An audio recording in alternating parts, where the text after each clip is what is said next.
you've probably spent hundreds of hours studying. Oh, at least. Easily. Right, like you've drilled the flashcards, you've memorized the vocabulary, you've mastered every single grammar rule in the book. You've done the work. Exactly, you are ready. But then, the second a native speaker looks at you and casually just says hello, your brain completely flatlines. Yeah. You just freeze.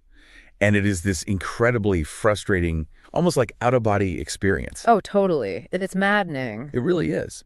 So why does knowing more about a language, or really any skill, sometimes make you completely incapable of actually doing it? That is the million-dollar question. Right. Well, welcome to today's deep dive, where we are unpacking this universally maddening paradox of the what we call the silent learner. And we are looking at this today through the lens of this really brilliant narrative called Stop Thinking, Start Talking. It's an excerpt from the book The Path to Confident English, Beyond the Perfection Trap. Such a good book. It really is. And the goal here for our deep dive is to figure out why high-achieving people, the ones who put in those relentless hours of study, hit this sort of invisible wall the exact moment they actually need to perform in the real world. Yeah, and to really get into this, think about the protagonist of this story from the book. His name is Leo. Right.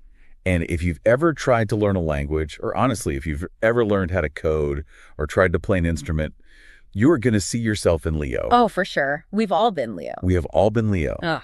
Because by all traditional academic metrics, this guy is a model student. I mean, he does the daily work. He's checking all the boxes. Right. He's watching the videos, he's reading articles, he's, listening to podcasts on his commute every single day. Yeah, he's fully immersed. Exactly. And because he's consuming so much content, his passive comprehension is just through the roof. Like, he understands almost everything he hears. Which, honestly, that creates a really dangerous false sense of security. Wait, really?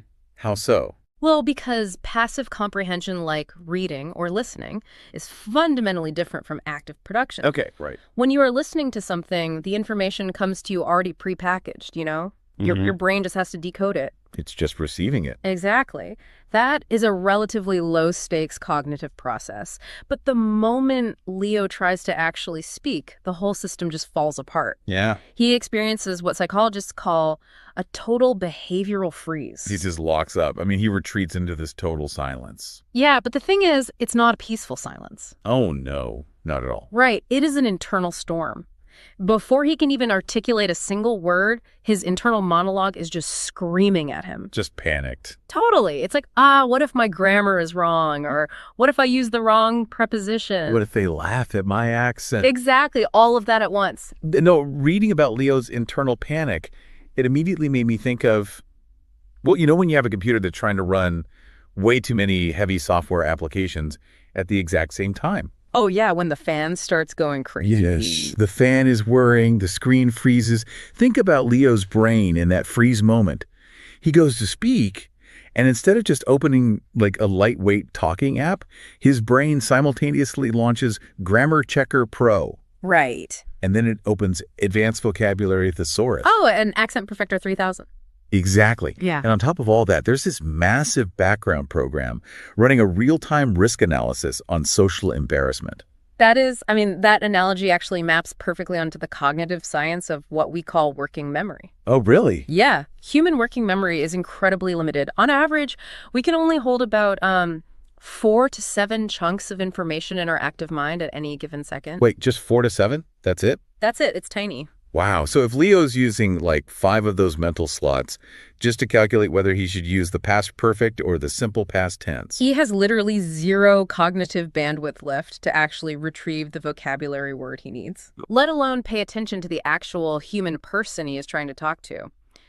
The CPU hits 100% capacity and the system just crashes. It completely stalls out. Yeah, because when you add the heavy cognitive load of trying to build this flawless sentence in your head before speaking, the demand on your working memory is mathematically impossible to meet. You just can't do it. You cannot process all those rules, retrieve the vocabulary, format the syntax, and speak at a normal conversational pace all at once. It's too much. Which is the ultimate irony, right? Because Leo's relentless pursuit of sounding natural is the exact mechanism that's making his silence so profoundly unnatural. It's completely counterproductive. Right. He wants to be perfect, so he freezes, Yeah. which is obviously the least perfect outcome imaginable. Right, and eventually that frustration forces his hand. He realizes that, studying more grammar in his bedroom isn't going to fix a real-world speaking problem. Obviously not. So he steps way outside his comfort zone and decides to join an English-speaking club. Which, imagine walking into that room. He is absolutely terrified. Oh, I'd be sweating. Same. From his perspective, everyone else in this club seems remarkably confident. They're laughing, they're joking, speaking fluidly. It's an incredibly intimidating environment when you are the person who usually, stutters and just goes quiet. Absolutely. Yeah. But this is actually where the paradigm totally shifts for him. Yeah. Because he meets this woman named Anna. Yes. And Anna is basically the embodiment of what Leo wants to achieve. Right. She is friendly, she is confident, and she speaks English very naturally. She clearly isn't translating every word in her head. But she introduces a pretty shocking reality check for Leo, doesn't she? She really does. Because this incredibly confident natural speaker, she makes mistakes. Like all the time. She drops a word here, messes up a verb conjugation there. Yeah, and the revelation for Leo isn't just that she makes errors, it's that she just does not care. She doesn't flinch. Exactly. She doesn't stop, apologize, and reconstruct her sentence from scratch. She just keeps talking. Okay, hold on. I actually have to push back on this a little. Hey, go for it. Because I am putting myself in the shoes of a perfectionist listener right now. The straight-A student type. Sure. If you just babble with terrible grammar and totally ignore your mistakes, aren't you going to cement bad habits permanently?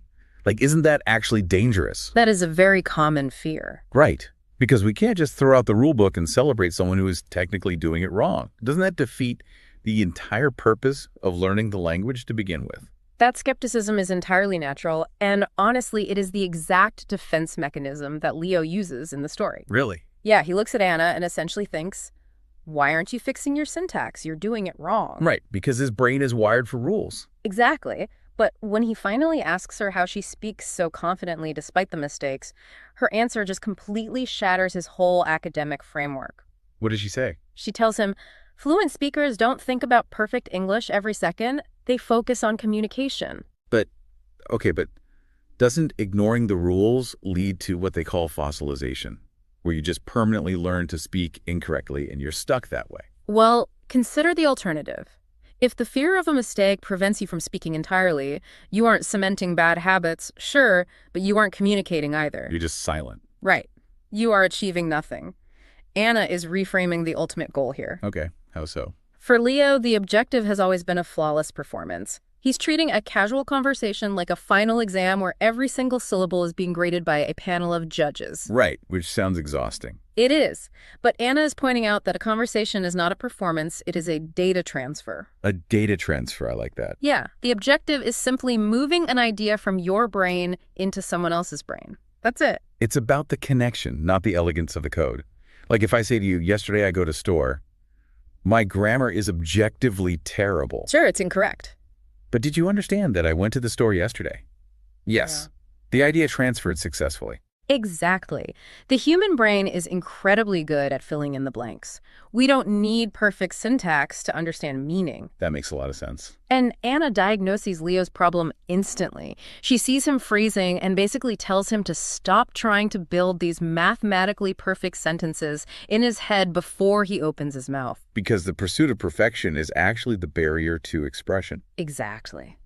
But insight is great, but insight alone doesn't fix a deeply ingrained habit. Yeah. I mean, it is one thing to sit here on Deep Dive and philosophize about letting go of perfection. Oh, absolutely. It is a totally different beast to actually stop overthinking when you are standing face to face with a native speaker and your heart is pounding out of your chest. Yeah, knowledge only becomes valuable when it is applied. And Anna understands this, which is why she doesn't just give Leo a nice pep talk.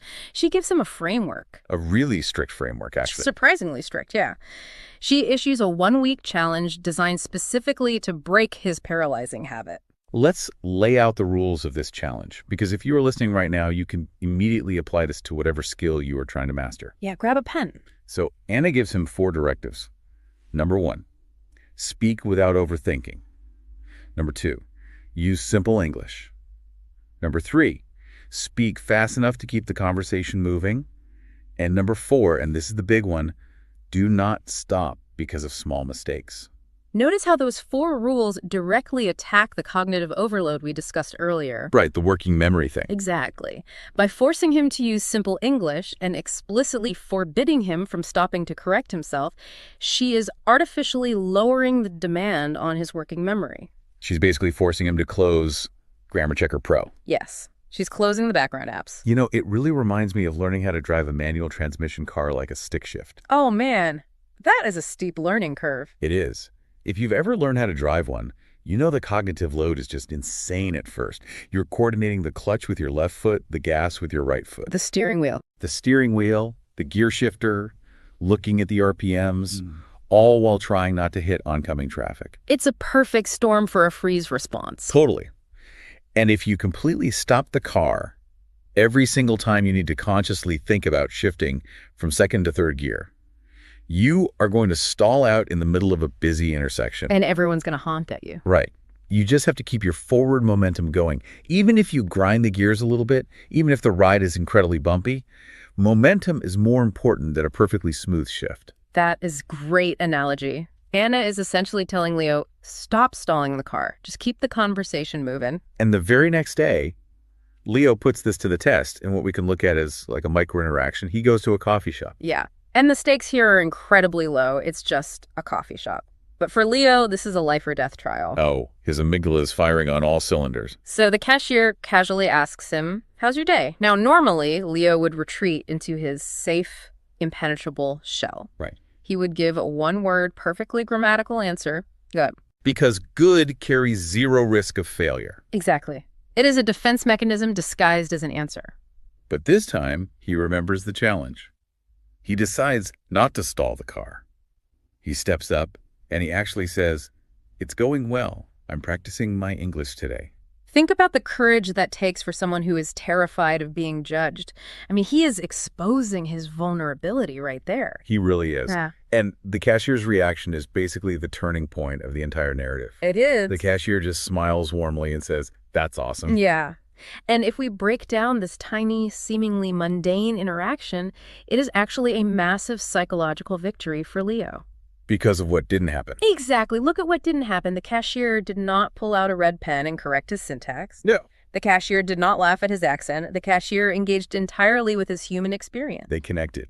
The data transferred, and a genuine human moment happened. It proves Anna's core thesis in real time. In the real world, people care far more about connection than they do about perfection. When you share something genuine, the other person responds to the meaning, not the mechanics of how you said it. And that single positive reinforcement in the coffee shop, it triggers a complete snowball effect for him. It fundamentally alters how Leo's brain processes the act of speaking. Yeah, he gets that positive feedback loop going. Right. Over the next few days, he keeps pushing forward. He continues to make mistakes. His sentences are definitely still messy. But crucially, he doesn't stop talking. Which is huge. He is proving a profound psychological principle here. Action precedes the feeling of safety. Wait, say that again? Action precedes safety. Yeah. We constantly tell ourselves that we need to feel confident before we do something scary. I'll do it when I feel ready. No, I say that all the time. Right. But neurologically, that is completely backwards. Because your brain's fear center, the amygdala, it treats social embarrassment like a literal threat to your survival, right? Yes, exactly. Your amygdala doesn't know the difference between a saber-toothed tiger attacking you and mispronouncing a vowel in a coffee shop. It just sees danger. It just knows danger. And you cannot logic your way out of that fear. You can't sit in your room studying flashcards and convince your amygdala that speaking to a stranger is safe. It doesn't listen to reason. No. The only way to turn off that alarm bell is to take the action, make the mistake, and physically prove to your brain that you did not die. Wow. The cashier smiled at him. He survived. The alarm turns off.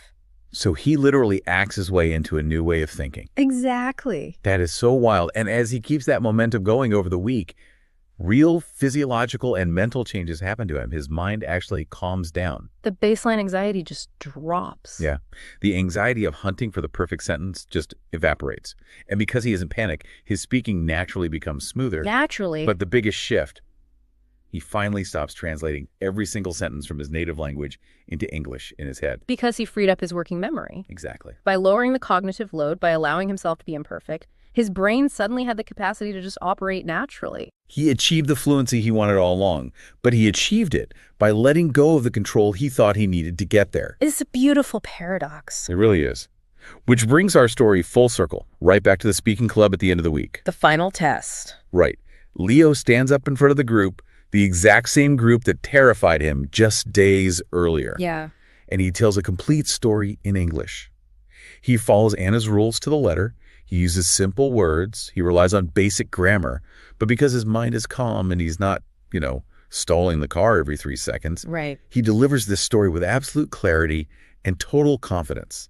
And when he finishes, the entire room is smiling and engaged. And Anna gives him the ultimate validation afterward. What does she say again? She looks at him and points out the reality he just couldn't see before. She says, "See, you already had the English. You just needed to stop overthinking." You already had the English.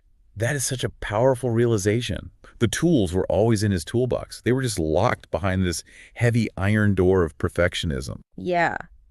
It highlights a massive misconception we have about learning in general. What's that? We operate under this illusion that confidence is a prerequisite for action. Right. We tell ourselves, once I study enough, once I master this perfectly, then I will be confident and then I will finally speak or finally share my work. But Leo proves that confidence is actually a trailing indicator. Yes. It is the reward you get after you take the action. Confidence is the byproduct of surviving imperfection.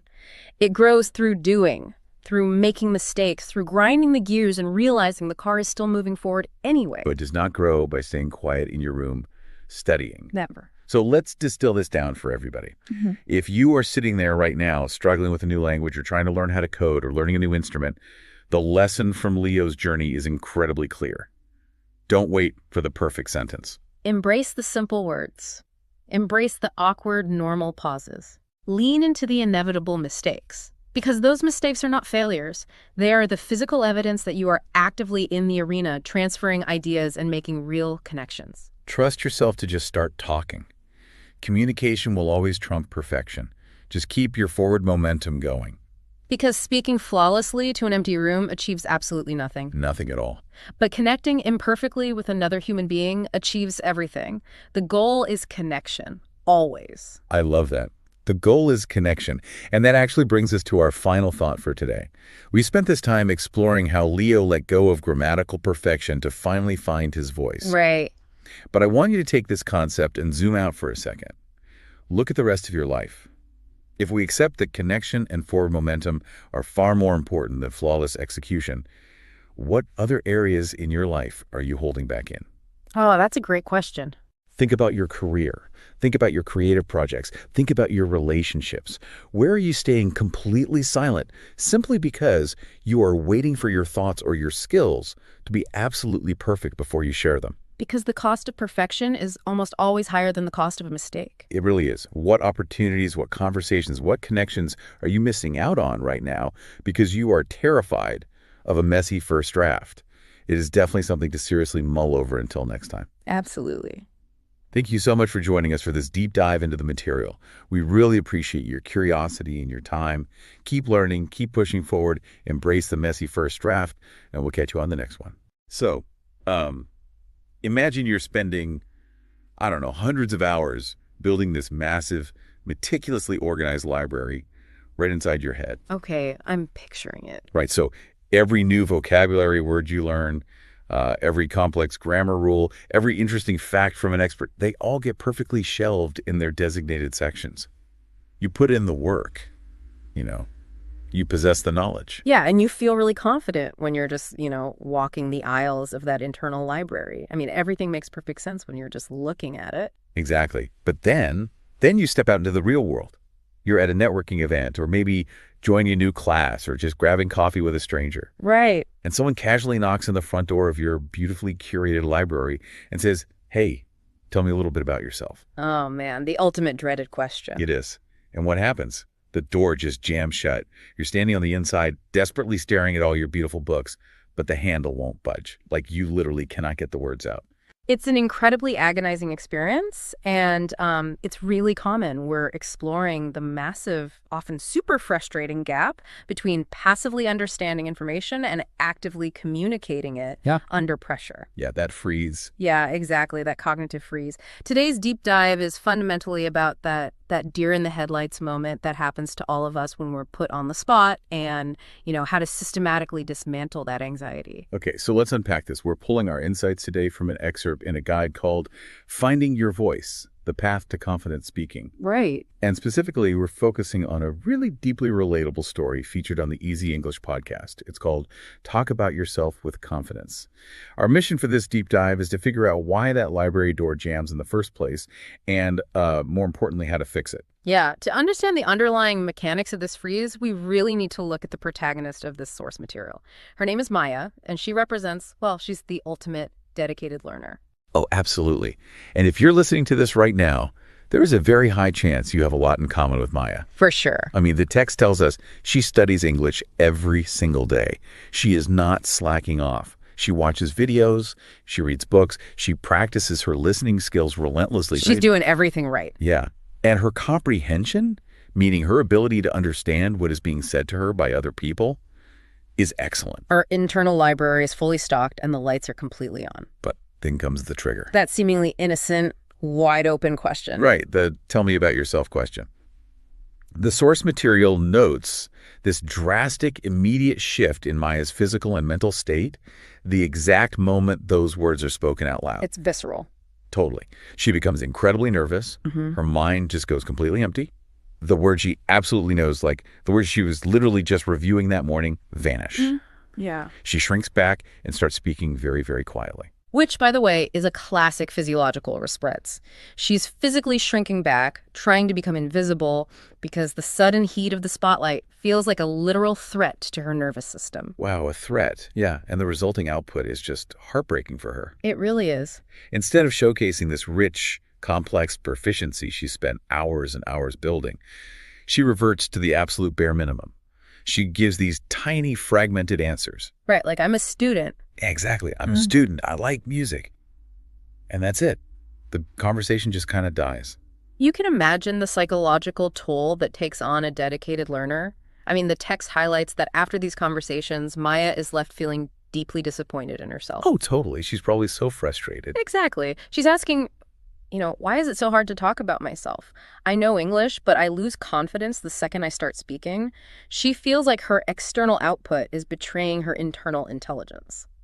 It's infuriating because she feels like a fraud, even though she genuinely put in the work. Right. So, what's actually happening here? Like, why doesn't her high comprehension automatically translate into high speaking ability? Well, this raises a really important question about how our brains process language and information in general. Maya is expecting her internal knowledge to seamlessly translate into external output. Right. She's judging her spoken performance against her listening comprehension level.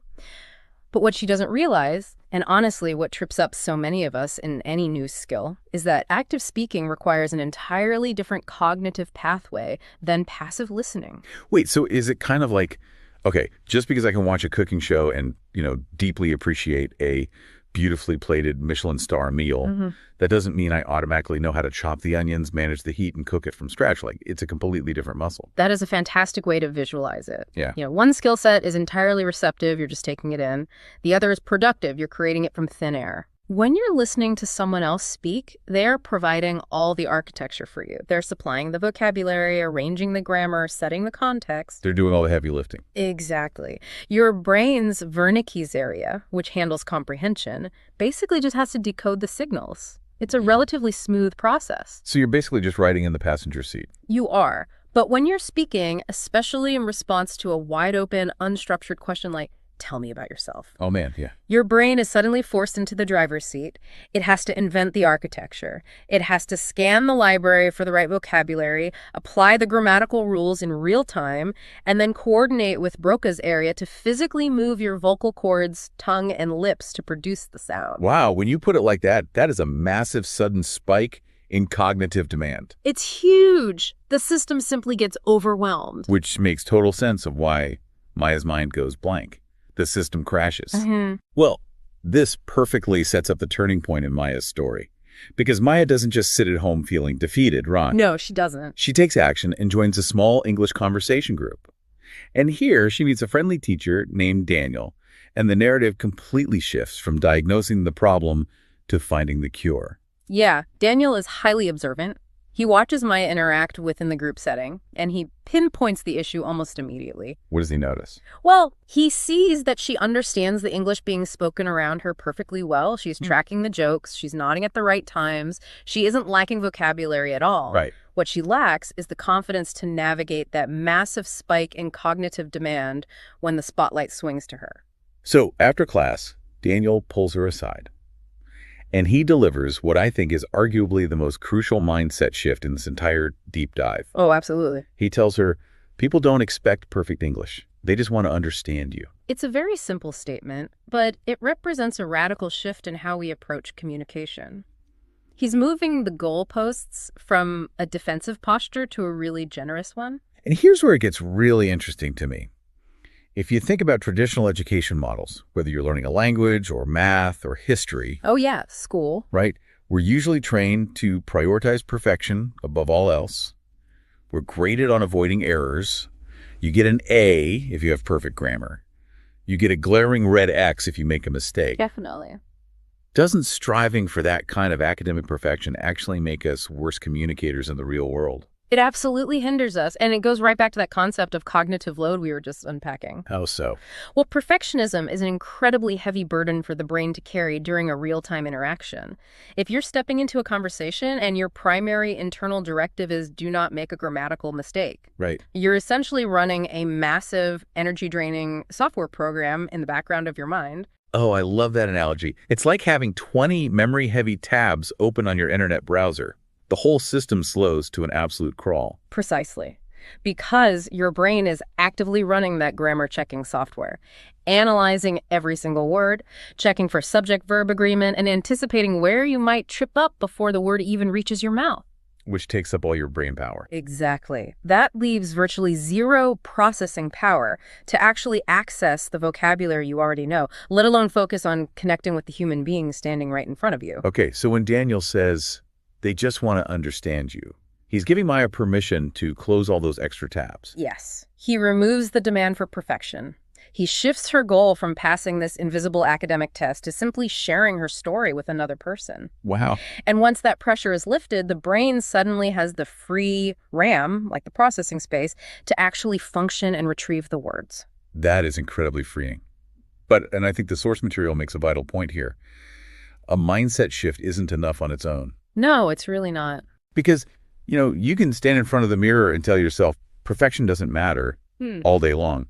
But when you're at a party, the adrenaline hits and the nerves spike, velocity goes out the window. Completely out the window. You need something solid to hold on to. Yeah, inspiration without practical application usually fizzles out. Daniel understands this perfectly, which is why he immediately follows up his mindset advice with a very concrete, actionable framework. Right. He tells Maya that when she talks about herself, she needs to rely on a simple structure. He literally writes down 5 specific points for her to hit every single time. Let's hear them. Okay, so number 1, her name. Number 2, where she is from. Number 3, what she does. Number 4, her hobbies. And number 5, her goals or dreams. Notice the elegance in how this is structured, too. What do you mean? Well, it's a built-in warm-up for the brain. It starts with the most concrete, undeniable facts, your name and your origin. Oh, true. These require almost zero cognitive effort to retrieve. You don't have to invent anything. Then, once you're already speaking and the momentum has started, it slowly ramps up to slightly more complex, abstract ideas like your hobbies and your future dreams. That is so smart. And he goes a step further. He doesn't just give her the bullet points. He provides the exact scaffolding phrases to build those points on. He really sets her up for success. He does. He hands her the architectural blueprints with phrases like, let me tell you a little about myself. I'm currently learning English. One of my hobbies is reading. I'm working on becoming more confident. And Maya takes those blueprints and truly commits to them. This is where her dedication shifts from passive consumption to targeted active practice. Right. She decides to run this framework every single day, utilizing some very specific resources to attack the problem from different angles. Okay, so Daniel gives her this blueprint. But a blueprint is useless if you don't actually pour the concrete, right? Exactly. How does she actually build this into her daily life without getting overwhelmed? Let's look at her toolkit. Yeah, let's break it down. First, she tackles the physical anxiety of speaking at home. She uses a book called Short Stories in English for Beginners from the Teach Yourself series. But she isn't just reading it quietly on the couch. She reads the dialogues out loud. Right. The text notes she feels shy at first, even just doing it alone in her room. But slowly, her pronunciation improves, and her actual physical voice becomes stronger. Reading out loud is a profoundly effective strategy because it isolates the variables. How so? It separates the physical act of speaking from the mental act of composing. She doesn't have to worry about inventing the sentences or choosing the grammar. Words are already there. Exactly. She's just practicing moving her jaw, her tongue, her vocal cords to create the sounds of a new language. She's strengthening the physical instrument in a safe environment without the stress of someone waiting for a response. Okay, that makes a ton of sense. Then, a few days later, she layers in a second resource. She starts reading a book called Learn English Through Stories. 16 stories to improve your English grammar and English vocabulary. Okay, so stepping it up. Yeah, the specific goal here is to learn useful everyday vocabulary so she can accurately describe herself and her interests within that 5-point framework Daniel gave her. See, this is a massive structural upgrade from how most people study. Instead of trying to memorize sterile lists of random words on flashcards. Which is so boring. So boring and ineffective. She's learning vocabulary through narratives. By seeing the words in context, she's learning how they behave and connect to each other. Context creates stronger neural pathways, making those specific words much easier to retrieve when she actually needs them. And her routine goes even further. Yeah. Every single morning while she's walking or making breakfast, she listens to an audio program called Effortless English. Learn to speak English like a native. Nice. While she's listening, she repeats simple sentences out loud. Things like, I enjoy learning new things. I want to improve my confidence. I love meeting new people. She's engaging in habit stacking. Yeah, she's combining an automatic physical movement like walking or cooking with verbal repetition. This integrates the language into her daily physical reality rather than keeping it isolated as a purely academic exercise. Okay, I have to play devil's advocate for a second here. Go for it. Looking at Maya's intense routine, the daily repetition, reciting the same 5-point framework, repeating these specific scaffolding phrases out loud every morning, aren't we just training people to memorize a script? I see where you're going. Right. Like, nobody wants to sound like a robot reading from a teleprompter when they're trying to have a genuine human connection. It's a very common concern, and on the surface, it might look like rote memorization. But think about a musician learning to play the piano. Okay. When you're first learning, you sit at the bench and play your scales C, D, E, F, G over and over and over again. You don't practice those repetitive, somewhat boring scales because you're planning to go on stage and perform a scale for the audience. No, nobody buys tickets to that. Right. The path of least resistance. Which brings us to the ultimate test of all this preparation. The narrative takes us back to the conversation group. Maya is sitting there, and the dreaded moment finally arrives. Daniel smiles and asks the open-ended question. Maya, can you introduce yourself? Now, the source material gets incredibly honest here, and it's a detail we really cannot gloss over. It's so important. The text explicitly states that Maya still felt nervous at first. The magic didn't happen overnight. The fear didn't just evaporate because she practiced reading out loud. That is such a crucial, comforting detail for anyone learning a new skill. She still felt the fear. She still occasionally forgot a word or spoke a little too softly at the very beginning. Yeah. But the fundamental difference this time was that she didn't stop. The door didn't jam. She felt the nervousness, but she didn't let the presence of fear dictate her actions. She had her paved road, her 5-point framework, to fall back on when the cognitive load spiked. She takes a deep breath, and she executes the structure perfectly. She tells the group, Hi, my name is Maya. I'm from Morocco. I'm currently improving my English because I want to travel and meet new people. One of my hobbies is reading and listening to podcasts. And I'm working on becoming more confident when speaking English. Notice how she strategically incorporated her vulnerability into that final point. Oh, yeah? By openly stating to the group that she's actively working on her confidence, she instantly disarms any potential judgment. She owns her current process, which takes immense courage. And the reaction from the group is beautiful. The room gets quiet as they listen to her story. Then people smile. They start naturally asking her follow-up questions. They tell her, "Great job." That validation is huge. It is.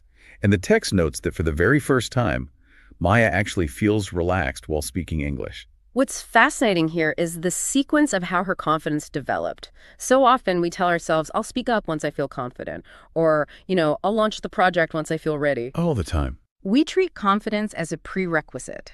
We think we have to wait for this magical feeling of bravery to wash over us before we can take action. But Maya's story and the explicit lesson from the source material proves the exact opposite. She realizes that night that confidence doesn't come from having perfect English or having zero fear. It comes from the practice and from trusting the framework. Right. Confidence is a lagging indicator. It's the result of taking the action, surviving the discomfort, and realizing you're okay on the other side. It doesn't magically precede your ability to speak. It's forged in the fire of actually speaking through the fear. So, what does this all mean for you listening to this right now? If we synthesize this entire journey, the core message is that your story matters. Truly. Your voice matters, regardless of whatever messy stage of learning you happen to be in. You don't have to wait for some elusive state of perfection to finally participate in the conversation. The key is to start simple, speak clearly, speak slowly, and trust the foundation you've built. Let's do a quick recap of the territory we just covered. Sounds good. We started by identifying the trap of passive understanding, that frustrating illusion that just because we can consume information easily, we should naturally be able to produce it under pressure. We explored how perfectionism creates a massive cognitive load, effectively freezing our ability to communicate. And then we looked at the intervention, right? Dropping the crushing need for perfection and relying on a simple 5-point framework to lower the cognitive demand. Name, origin, occupation, hobbies, goals. Yes. And most importantly, we saw the absolute necessity of putting in the daily reps, using targeted reading and audio materials to physically practice out loud until those conversational structures become a reflex. We learned that the fear might still be sitting right there next to you, but with the paved road of practice, you can speak right through it. Which brings us all the way back to where we started, standing in that massive, beautifully organized library inside your brain. The door is jammed. You feel the panic rising. But Maya's story shows us that you don't need to kick the door down with a flawless, eloquent speech. Exactly. You just need to slide one simple practice sentence under the door, and then another. And slowly, the door unlocks. I want to leave you with one final thought to ponder, something that builds directly on Maya's breakthrough. Let's hear it. The source material proves that people genuinely just want to understand you, not judge your perfection. But think about this. What if the very mistakes we try so hard to hide, a stumbled word, a moment of visible vulnerability, a slightly imperfect accent, what if those are actually the exact things that make our stories feel more relatable? What if your imperfect delivery isn't a flaw to be fixed, but actually your greatest tool for building a genuine human connection with the person listening? No. Perfection is intimidating. Imperfection is inviting. Thank you so much for joining us on this deep dive. Keep exploring, keep learning, and please keep sharing your own stories. We'll see you next time. You know that highly specific, deeply uncomfortable feeling, that sort of sheer terror that happens when you've been studying something for months. Oh, absolutely. Like you feel totally prepared in the safety of your own room. Right. And then suddenly someone asks you to actually perform that skill out in the real world. And your brain just, decides to pack its bags and leave the building. It's this profound disconnect between knowing the theory of something and actually executing it under pressure. Yeah, exactly. I mean, it's a wildly universal human experience, whether you're like trying to speak a new language or you have to write code on a whiteboard during a job interview. Or even just, trying to parallel park while someone is watching you. Oh man, the worst. It's like trying to upgrade your computer's operating system while you're in the middle of a high-stakes Zoom call. The CPU just maxes out and the whole system completely crashes. That's a great way to put it. And today's deep dive is about exactly that phenomenon. We're looking at some source material from the Easy English podcast, which it centers on a highly relatable case study of a language learner. Right, a guy who is trying to master the past tense. Exactly. And I want to speak directly to you, the listener, for a second. Because whether you are actively learning a foreign language right now or trying to master some complex professional skill, or you're just fascinated by how our brains process information under stress, this is for you. Yeah, we're really going to look at how to fundamentally rewire your response to that cognitive panic. Because that psychological block is a core issue here, right? It is. The source text gives us this fascinating look at the dynamic through the journey of a learner named Ethan. Ethan. Yeah, and we're going to unpack Ethan's story to discover the specific, totally counterintuitive mechanisms he used to start freezing up. Because, overcoming this isn't just about trying harder. Right, it's not a willpower thing. No, not at all. It's about completely changing how the brain handles cognitive load. So let's look at the reality of Ethan's situation, because this isn't someone who is just like phoning it in.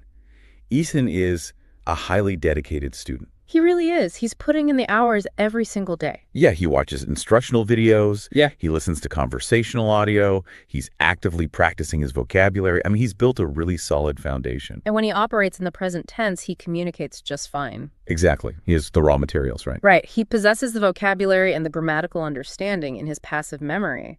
The knowledge is in there. But then he hits this invisible, agonizing wall. Like whenever someone casually asks him a question like, "What did you do yesterday?" Boom. Complete short circuit. Yes. He panics. He pauses for this excruciating amount of time, and he just completely loses access to his past tense verbs. And he involuntarily defaults back to the present tense, right? Right. He ends up stuttering out things like, "I go to work," or "I watch TV." And I think the worst part is, the moment the words leave his mouth, he instantly realizes the grammar is wrong. Which is just awful. He knows better, and that just floods him with embarrassment. It's like, okay, let's unpack this. It's like having a perfectly organized toolbox, but the second someone asks you to quickly build a birdhouse, you completely forget what a hammer is. I love that toolbox analogy, because that embarrassment you mentioned, that's actually the biological key to understanding why this happened. That's the embarrassment itself. Yeah, exactly. Because when Ethan hears the word yesterday, his brain recognizes a sudden shift in complexity. He realizes he has to perform a new grammatical calculation on the fly. Yeah. And that realization triggers a mild threat response in the amygdala. It's basically the fear of social embarrassment. Oh, wow. So his brain literally perceives it as a threat. Exactly. And when the amygdala fires, it releases cortisol, the stress hormone, and cortisol biologically impairs the prefrontal cortex, which is exactly where your working memory lives. Oh, man. So his brain is literally chemically blocking his access to the information he spent months studying. Precisely. Because working memory has a very limited capacity. You can only hold a few pieces of information in your mind at any given second. Right, right. So when Ethan is speaking in the present tense, the cognitive load is light. He just thinks of the action and says it. But the past tense changes the game. Exactly. The moment the context shifts to the past, he suddenly has to manage vocabulary, syntax, pronunciation, and apply a completely separate set of conjugation rules all at the exact same time. And the cortisol is reducing his working memory capacity right when he needs it most. Exactly. The mental processor just gets totally overwhelmed. And as we see in his case, the brain just abandons the complex task entirely. It defaults to the simplest possible neural pathway. Which is the present tense. Or even worse, just complete silence, the total system crash. Yep. He knows the answer, but the biological stress response basically locks the door to that knowledge. That is so frustrating. So his English teacher, Sarah, steps in to help him navigate this. They meet up at a cafe, and she can see how stressed he is about this specific mental block. Right. He admits to her that he just doesn't know how to talk about the past correctly. And Sarah does something really important here before she even gives him any technical advice.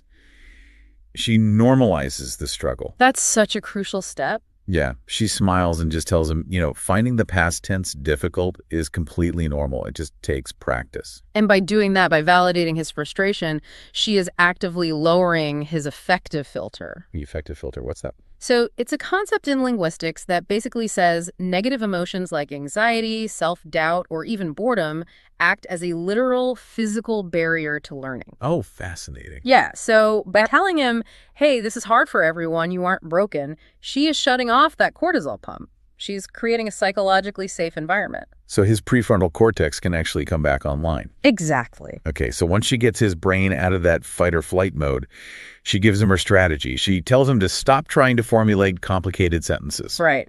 Rely completely on the simplest form of the past tense. Yeah, she gives him these very bare bones examples like, I watched a movie yesterday, or I visited my friend, I cooked dinner last night. Very straightforward. And she pairs these basic verbs with a specific list of time expressions, like yesterday, last night, this morning, last weekend. She's essentially giving him cognitive anchors. Right.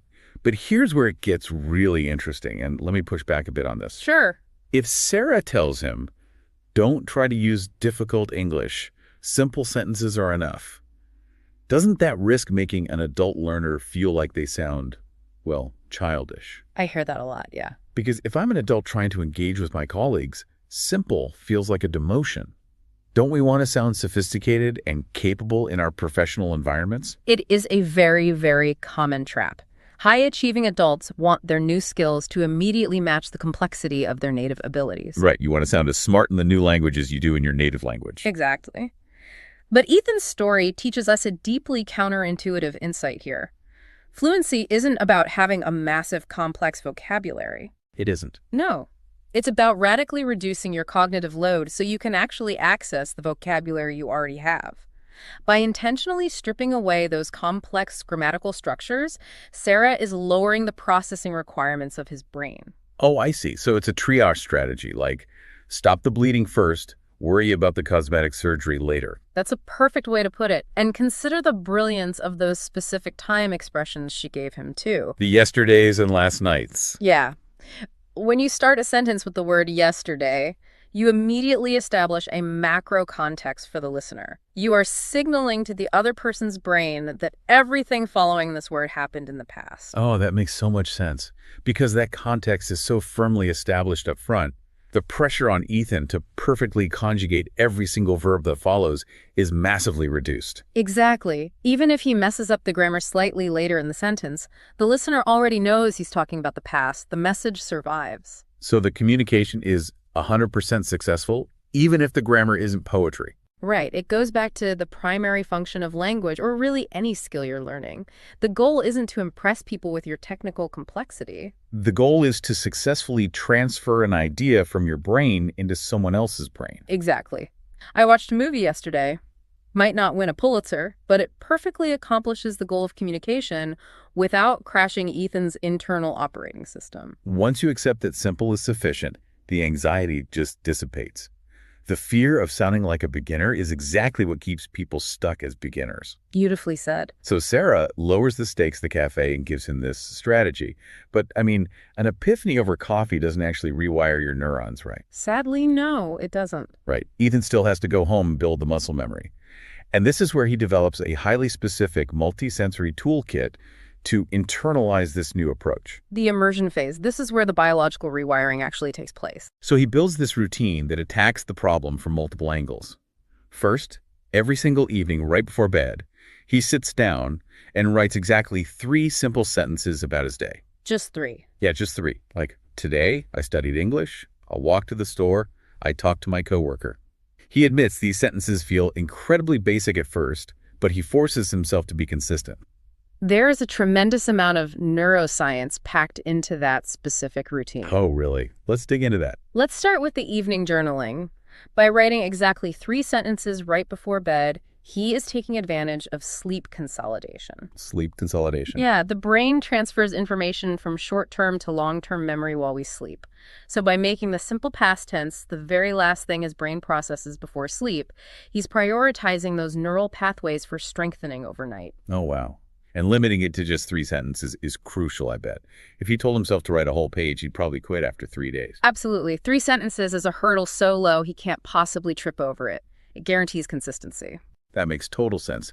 And then he pairs this daily output with targeted input. He completely surrounds himself with low-stakes English. He starts reading graded short stories designed for beginners. Which is another brilliant move. He isn't reading dense, complex literature. He's reading simple, relaxing stories. Why does that matter so much? Like, why not just read the news? Because narrative context is how the human brain evolved to recognize patterns. When you study a conjugation table in a textbook, it's abstract and sterile. It feels like math. Right. But when Ethan reads a relaxing story, he's seeing the past tense verbs used naturally in a low-stress environment. The affective filter we talked about earlier is completely He's down. just enjoying a story. Exactly. And his brain is passively absorbing the rhythm and structure of the language without the pressure of having to perform. He's marinating his brain in the pattern until it feels familiar, rather than forcing himself to memorize abstract rules. Yes, marinating is a great word for it. But the walking and talking part of his routine is what really stands out to me. On his evening walks, he listens to conversational podcasts, but he doesn't just listen passively. While he walks, he physically speaks the sentences out loud. That is the key. That multisensory feedback loop is what finally breaks the paralysis. How so? Well, when you just read something silently, you're mostly using your visual cortex. But when you speak it out loud, you engage the motor cortex, which controls your mouth, your tongue, your vocal cords. And because he's hearing himself speak, he's also engaging the auditory cortex. Exactly. The more regions of the brain you involve in a task, the thicker the myelin sheath grows around those neural pathways. So he's literally building physical muscle memory in his vocal tract. He really is. And the act of walking provides bilateral stimulation. We know that rhythmic side-to-side movement, like walking, helps the brain process information and naturally regulates the nervous system. It keeps anxiety low. He's creating an environment where the past tense is completely inescapable, but entirely stress-free. He is teaching his nervous system that the past tense is safe. That's amazing. But, the journey isn't some magical overnight transformation. Even with this robust, scientifically sound routine, Ethan still messes up. Of course he does. Yeah. At first, he forgets the verbs. He still accidentally slips into the present tense. He makes errors. Which is the most realistic and necessary part of this entire process. Learning is not a clean upward trajectory. It is inherently messy. But the defining characteristic of Ethan's new approach is that he doesn't stop. Before, a mistake meant failure, which triggered the cortisol, which led to panic and silence. Right, the system crash. But now, armed with his teacher's advice and his new routine, a mistake is just friction. He keeps walking, he keeps talking. Small, daily, imperfect practice is actively creating massive long-term improvement. He's trusting the physical rewiring of his brain over his temporary emotional frustration. Which is huge. It is. He has completely redefined what a mistake means. It's no longer an indictment of his intelligence, it's just data. It tells him which neural pathway needs a little more myelin. I love that. It's just data. Which brings us to the inevitable real-world test. Because all this solitary practice, the journaling before bed, the relaxing stories on the couch, the talking to himself on evening walks, it eventually has to survive contact with another human being. The true test. Right. So Ethan is at work, and suddenly, completely without warning, a coworker asks him the exact question that used to shut him down entirely. What did you do yesterday? The ultimate trigger. The scenario that previously flooded his system with stress hormones and locked up his working memory. But the outcome is entirely different this time. Yeah. The panic doesn't arrive. The tension just melts away. Ethan smiles, and he replies smoothly, without overthinking it. What does he say? He says, yesterday I finished work, cooked dinner, and watched a movie at home. The conversation flows naturally, feels comfortable. For the very first time, talking about his past actually feels simple. And it works because he fundamentally changed the rules of the game. He didn't try to frantically search his brain for complex vocabulary while simultaneously conjugating difficult verbs. Exactly. He deployed his anchor yesterday, which immediately established the context for his coworker. Then he relied on the deeply ingrained muscle memory he built during his multisensory walks. Finished, cooked, watched. Simple, clear, effective. The cognitive load was so light that his working memory had plenty of room to operate smoothly. And Ethan's realization that evening is the core takeaway for you, the listener. Sitting at home feeling rightfully proud of himself, he understands that you absolutely do not need perfect, complex execution to communicate effectively. Perfection is an illusion that only serves to generate anxiety. Exactly. Fluency, whether in language, in coding, and public speaking, is about accessibility, not complexity. He shared his reality simply and clearly, and he connected with his coworker. The message was received. He proved that the birdhouse doesn't need to be a complex, multi-story mansion to serve its purpose. Right. It just needs to hold a bird. Yeah, and his simple sentences did exactly that. By lowering his own standards for complexity, he actually raised his capacity for genuine human connection. So we've traced this fascinating journey from the neurological paralysis of cognitive overload to the strategic intervention of lowering the stakes with simple anchors. And we saw how Ethan utilized sleep consolidation, narrative pattern recognition, and multisensory motor skill building to physically rewire his brain. And we saw the real-world payoff of accepting that simple is not only enough, it's often superior. It truly is a blueprint for dismantling any mental block. You reduce the cognitive load, you build a low-stress, consistent feedback loop, and you allow yourself to make mistakes without abandoning the process. I want to leave you with a direct challenge today, an actionable step based on Ethan's routine. Tonight, no matter what skill you're trying to acquire, find a way to practice it in its absolute simplest form for just 2 minutes. Just 2 minutes. Yep. If you're learning a language, write exactly 3 simple sentences about your day before you go to sleep. Use the simplest structures possible. I drank coffee. I read an article. I went for a walk. Lower the bar so far that you cannot fail to step over it.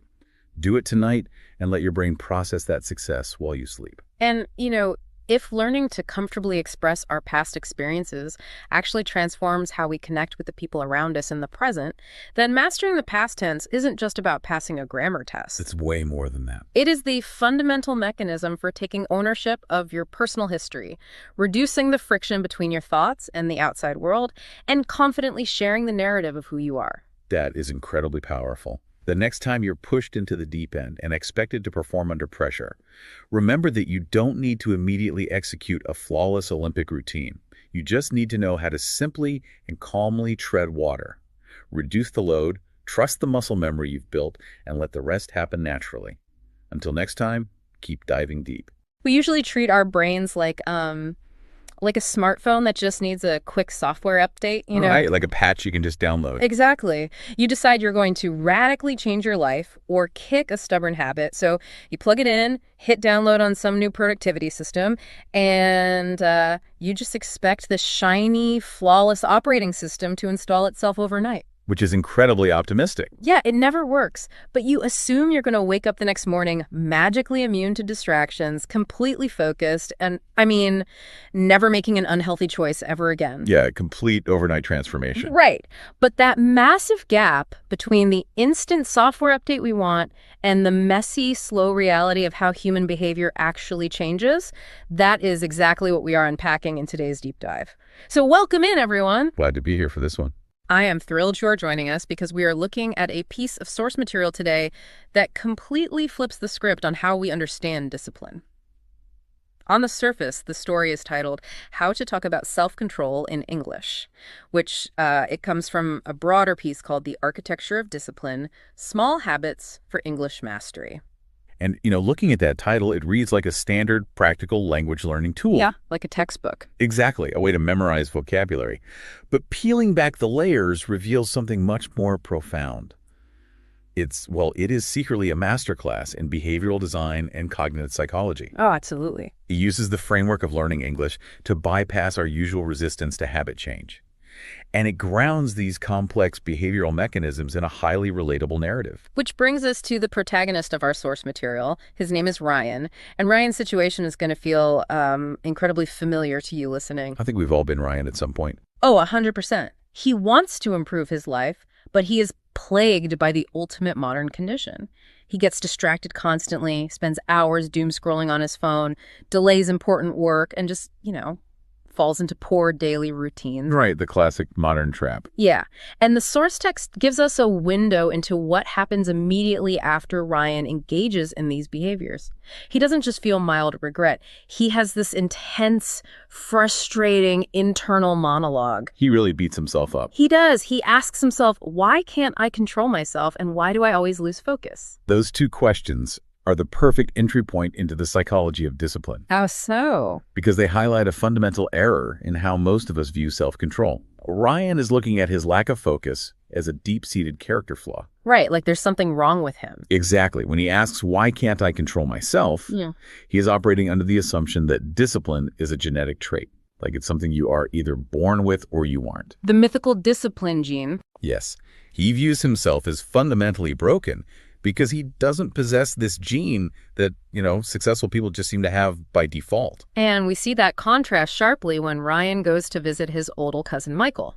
The text describes Michael with traits that seem almost alien to Ryan. He's calm, focused, highly disciplined, managing his time beautifully. Completely devoid of stress or distraction. Right. And I have to say, looking at Michael's perfect calmness here, honestly, it feels a bit alienating. Intimidating, really. Very intimidating. When we encounter someone in our own lives who seems perfectly disciplined, who never procrastinates or loses hours to their phone, it usually makes us feel significantly worse about our own habits. It's a comparison trap. Exactly. We put them on a pedestal, which just reinforces the idea that they are a different species entirely. So how do we bridge that gap without just feeling paralyzed by how far behind we are? Well, that feeling of alienation is incredibly common, and the source text tackles it head on. Ryan actually asks Michael the million-dollar question, how do you stay so disciplined? And what does Michael say? Michael's response immediately dismantles the pedestal. He tells Ryan, self-control is not about being perfect. It's about making better choices little by little. Wow. Yeah. By stating this plainly, Michael shatters the illusion of flawless willpower. He takes discipline out of the realm of identity and places it firmly in the realm of practice. So it's not who you are, it's what you do. Precisely. It's not something you are, it is something you do in tiny increments. Think about how you approach your own goals, as a listener. So often we demand absolute, uncompromising perfection on day one. Like flipping a switch. Right. You decide you are never eating sugar again, or you're going to wake up at 4:30 a.m. every single day to meditate and run. And the bar is set so impossibly high that the moment you inevitably slip up, the entire project collapses. You abandon the goal because you failed the perfection test. Exactly. Michael is telling Ryan that the entire premise of perfect discipline is a mirage that guarantees failure. And since perfection isn't the goal, the text outlines 4 specific actionable pillars Michael shares for creating structural change. Let's hear them. First, avoid unnecessary distractions. Second, pause before reacting. Third, focus on your long-term goals. And fourth, be patient with yourself. Okay, as abstract concepts, those are solid. They are, but the brilliance of this source material lies in how it operationalizes them. Right, so let's dig deeply into that second pillar, pause before reacting. Because honestly, telling someone who is addicted to their phone to just pause when a notification goes off, it's like telling someone in a free fall to just pause gravity. It feels impossible in the moment. It does. The brain's default habit loop, that trigger behavior reward cycle, it's a 10-lane, freshly paved superhighway. When you feel stressed, the urge to grab the phone and numb out travels down that highway at 100 miles an hour. It's entirely automatic. Yeah, you don't just gently tap the brakes. So how does the text suggest someone actually manufacture a pause in the heat of that moment? This is where the intersection of language learning and behavioral psychology in our source material becomes truly fascinating. I love this part. Michael doesn't just offer abstract advice. He pairs the concept of pausing with literal, actionable linguistics. Right. He teaches Ryan specific English phrases to vocalize his intentions. Phrases like, I'm trying to improve my self-control, and I need to stay focused, and I'm avoiding distractions today. So he actually has to say them out loud. Yes. The text emphasizes that Ryan repeats these sentences slowly when he feels the urge to give in to his bad habits. So the act of vocalizing the thought in a non-native language, that is acting as a physical speed bump on that neural superhighway. It is a profound cognitive intervention. Yeah. In behavioral psychology, we often refer to Daniel Kahneman's model of System 1 and System 2 thinking. Right, from thinking fast and slow. Exactly. System 1 is fast, automatic, emotional, and subconscious. That is the autopilot grabbing the phone. Okay. System 2 is slow, deliberate, conscious, and analytical. When you feel the urge to react, your limbic system, System 1, is driving. So how does the English come in? Well, by forcing yourself to articulate a boundary out loud, in a language you are actively trying to master. You forcefully recruit the prefrontal cortex. You engage System 2. Oh, wow. Because it takes effort. Exactly. The cognitive load required to translate your intention into English and speak it aloud demands so much mental bandwidth that it physically interrupts the automatic habit loop. The language itself becomes the brake pedal. That makes perfect sense neurologically. You are deliberately introducing friction. Yes, very specific friction. The effort it takes to recall the vocabulary and form the grammar starves the automatic impulse of the energy it needs to execute. It manufactures the space, that critical 1 or 2 seconds needed to make a conscious choice rather than an automatic reaction. It shifts the brain completely out of autopilot. And once Ryan has successfully manufactured that pause, he executes a major behavioral pivot that evening. Right, instead of just sitting there. Exactly. The text notes that instead of falling into his usual trap of spending hours scrolling, Ryan makes a vital substitution. He opens a book. And the substitution aspect is so important to highlight. He doesn't just sit on his hands and try to white-knuckle his way through resisting the phone. Which usually backfires. Always backfires. He actively replaces the behavior with something else. And the source is very specific about the materials he uses. It is. He starts with a book called Short Stories in English for Beginners, the Teach Yourself series. He commits to reading just one short story every evening, and the text points out that these stories are simple, relaxing, and easy to understand. Lowering the barrier to entry is critical here. Right, because if it was too hard... If he had chosen an incredibly dense, complex novel, the cognitive friction would be too high. His brain would immediately seek the easy dopamine of his smartphone. So by choosing simple stories, the friction is manageable. Exactly. But more importantly, we need to look at the mechanics of reading versus scrolling. Let's unpack that mechanical difference here. Yeah. Because reading a physical book, especially one in a language you are studying, it forces the mind to engage in a sustained, linear way. It's an entirely different cognitive process. Right. It's the exact opposite of the fragmented, rapid-fire environment of a smartphone screen. A smartphone trains your brain to expect a variable reward, a new hit of dopamine every few seconds. Swipe, dopamine. Precisely. It fragments your attention span. Reading a narrative, on the other hand, trains your brain to delay gratification. Because you have to wait for the end of the chapter. You have to follow a thread, hold information in your working memory, and wait for the payoff. So by choosing to read a book in English, Ryan is simultaneously retraining his attention span while starving the rapid-fire dopamine receptors that feed his phone addiction. That is so clever. Then, a few days later, having built a tiny bit of momentum, he upgrades his reading material to a book called Learn English Through Stories. 16 stories to improve your English grammar and English vocabulary. A natural progression. Yeah, but the brilliant part is that this specific book teaches him vocabulary about habits, routines, and discipline. The medium itself reinforces the message. It's very It really is. He is using a disciplined activity, reading a foreign language, to absorb information about how to be disciplined. It is a closed loop of positive reinforcement. And notice how the structure of his environment is doing the heavy lifting. He isn't relying on raw willpower. He is redesigning his inputs. Which changes his outputs. Exactly. The timeline of the story then moves forward, showing Ryan adding morning walks to his routine while listening to an audio program called Effortless English. Learn to speak English like a native. Right. And the text explicitly notes what Ryan does during these walks. As he walks, he repeats positive phrases out loud. I can stay focused. I'm building better habits one step at a time. It's spoken out loud, yeah. Now, I look at this detail repeating mantras to yourself while walking down the street, and it feels, very cliche. It feels like a cheesy self-help poster from the 1990s. A lot of people feel that way. Does vocalizing positive affirmations actually move the needle mechanically, or is this just feel-good fluff? I get the skepticism. It sounds incredibly trite on the surface. But the underlying neuroscience, specifically around cognitive scripting and neuroplasticity, validates this practice entirely. Oh, really? Yeah. Remember Hebbian theory? Neurons that fire together wire together. Right. Basic neuroscience. The brain is fundamentally a predictive machine. It relies on pre-existing scripts to determine how to react to stress or temptation. Ryan's old internal script, as we saw at the beginning of the text, was, why can't I control myself? I always lose focus. Very negative. Extremely negative. That script reinforced an identity of failure.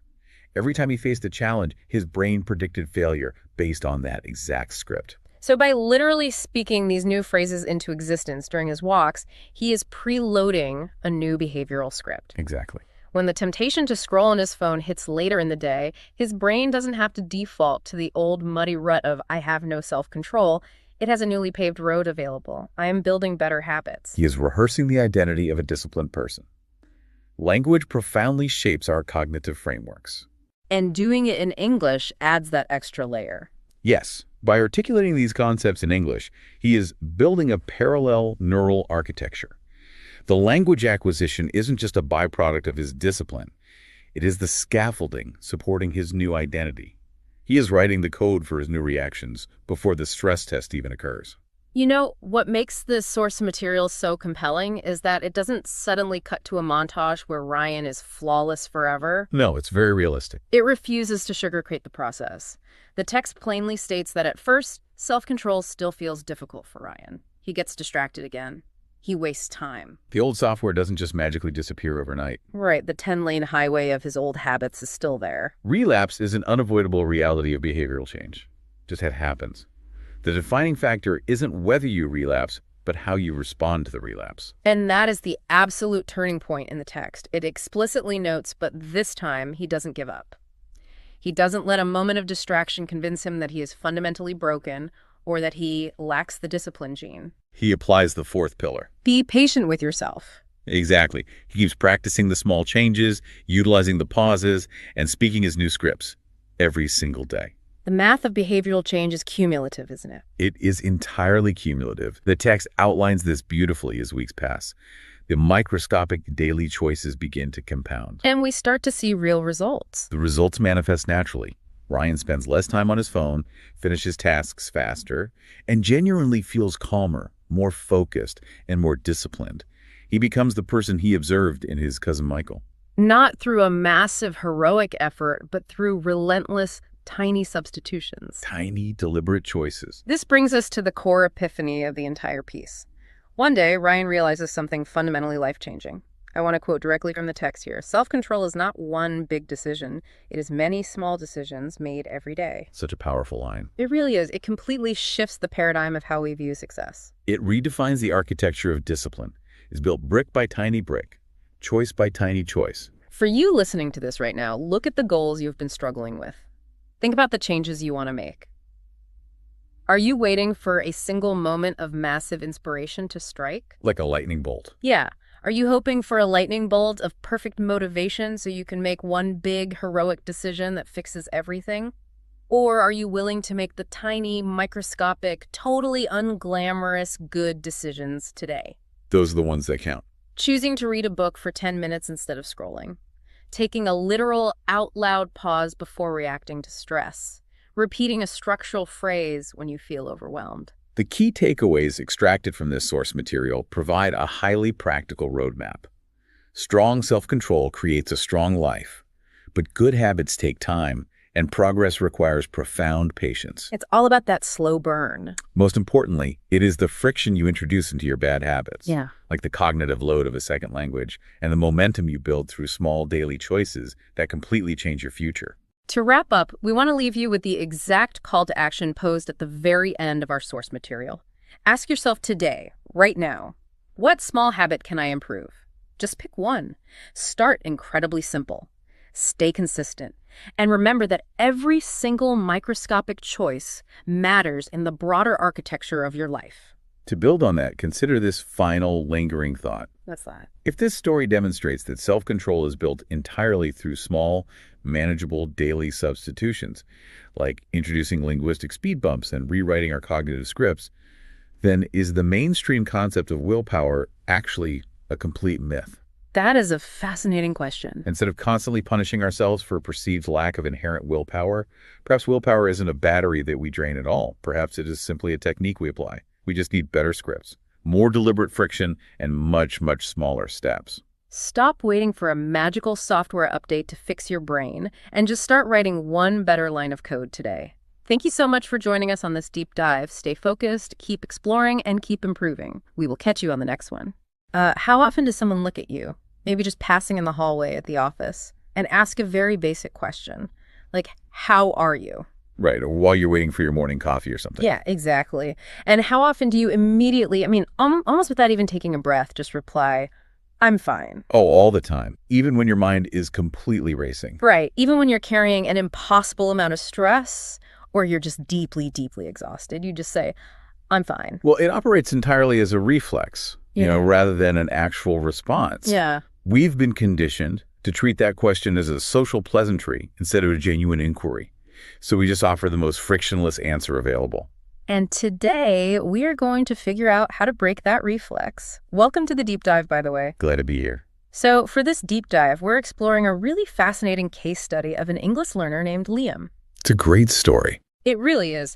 His story comes from a source text called The Language of the Heart, Expressing Emotions in English. And specifically, we're looking at a narrative section titled Talk About Your Feelings. Right. And while Liam is navigating a new language, His struggle to find the words for his emotions actually reveals a tremendous amount about why all of us hide behind simple phrases. Yeah, it's so true. Our mission today is to unpack why expressing our internal state feels so dangerous and how stripping our communication down to its absolute simplest form can actually create the kind of deep connection we're usually avoiding. I love the framing of this source material. I mean, because it uses the mechanics of learning a second language to expose a psychological barrier that exists in our first language. Right, like the struggle is universal. Exactly. The struggle to be vulnerable and the fear of being misunderstood, those are universal experiences. You really don't need to be studying a foreign language to feel entirely tongue-tied when it comes to explaining your own heart. Absolutely. So let's look at the baseline of Liam's situation first, because anyone who has ever tried to acquire a new skill will recognize this dynamic immediately. Definitely. Liam is actually doing incredibly well with his English studies. He's disciplined, he studies regularly, and he practices his listening skills every single day. He's putting in the work. He really is. And because of that consistent effort, he has built a really solid foundation. Like, he can easily talk about his daily routines. Right. He navigates conversations about his work, what he likes to eat for dinner, his hobbies, all without breaking a sweat. He has the concrete world completely locked down. Well, concrete vocabulary is safe because it is entirely predictable. Yeah, that makes sense. A desk is a desk. Yeah. Right? A routine is a routine. When Liam describes his hobbies or his dinner, he is dealing in objective facts. So there's less risk. Exactly.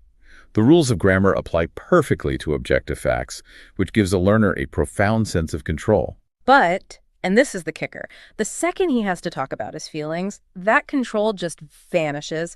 He hits a massive wall. It's a total roadblock. Even when Liam is feeling genuinely stressed or nervous or tired or worried, his default response to, "How are you feeling?" is always that classic impenetrable shield. I'm fine. I'm fine every single time. Which essentially traps him inside whatever negative emotion he happens to be experiencing. Wow, yeah. I mean, he is surrounded by people, yet completely isolated by his own refusal to name his reality. I was thinking about this dynamic, and it reminds me of someone learning the inner workings of an automobile engine. Okay, I like that. Like, Liam knows the exact mechanics. He can identify the pistons, the timing belt, the spark plugs, and that represents his vocabulary for his routines, his job, his meals. Right, the concrete stuff. Exactly. He can stand in a quiet garage and name every single part perfectly, but knowing how an engine works in a garage gives you absolutely no preparation for actually driving that car out into unpredictable, chaotic rush hour traffic. Yeah, that is such a good analogy. Because emotions are the traffic. You might have the technical skills to build the sentence, but you completely lack the navigational instinct to survive the messiness of a real human interaction.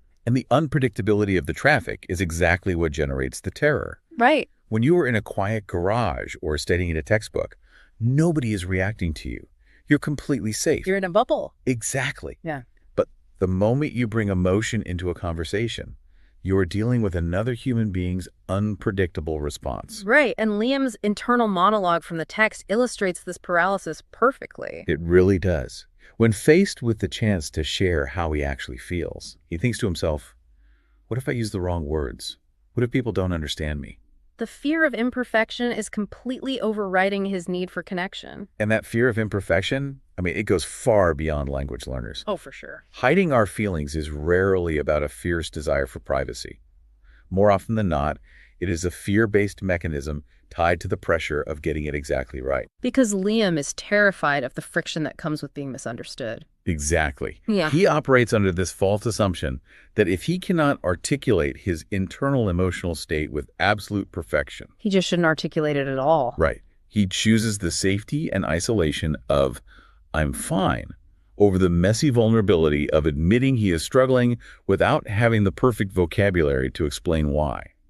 Think about how that applies to your own life, Consider the times you have stayed silent or just defaulted to, I'm fine, simply because you felt the fatigue of trying to make someone else understand the exact nuance of your stress. It's exhausting just thinking about it. It is. It is an incredibly heavy burden to carry around, constantly curating your outward appearance to avoid the friction of a real conversation. Yeah. But for Liam, the weight of that burden actually begins to lift during a very quiet, observant moment in a park. The environment shifts, and so does the dynamic. Exactly. So he is at a park with his friend Emma, and Emma pays attention. She notices that Liam is being unusually quiet. But she doesn't interrogate him or demand to know what's wrong. She just leaves the door cracked open with a very gentle question. She just asks, "Is everything okay?" A question phrased that way is masterful. It really is. It is an invitation rather than a demand. It gives the other person the autonomy to either accept the invitation and step through the door or politely decline and keep their shield up without feeling attacked. And Liam decides to step through the door. He takes the risk. He does. He pauses, and he softly confesses the reality of his struggle. He tells Emma that he simply doesn't know how to talk about his feelings in English. He admits to this linguistic wall he keeps hitting. And Emma's response demonstrates remarkable emotional intelligence. I loved her response. Right, because she doesn't offer a grammar lesson or correct his syntax. She offers deep empathy. She smiles at him and says, "Feelings can be difficult in any language." It is a brilliant way to instantly deflate all the pressure Liam has been putting on himself. She completely normalizes the struggle. In a single sentence, she removes the burden of his English proficiency and reframes his paralysis as a universally shared human experience. Like, it's not you, it's just being human. Exactly. Yeah. She is communicating that he is not failing at his language studies. He is just experiencing the profound difficulty of trying to translate the abstract chaos of the heart into spoken words. Right. I mean, native speakers with 50,000 word vocabularies sit in therapy for years trying to figure out how to do exactly what Liam is struggling to do. That is so true. And that validation creates the safety Liam needs. But Emma goes a step further. She gives him a toolkit. Yes, an actual practical toolkit to start breaking down his wall.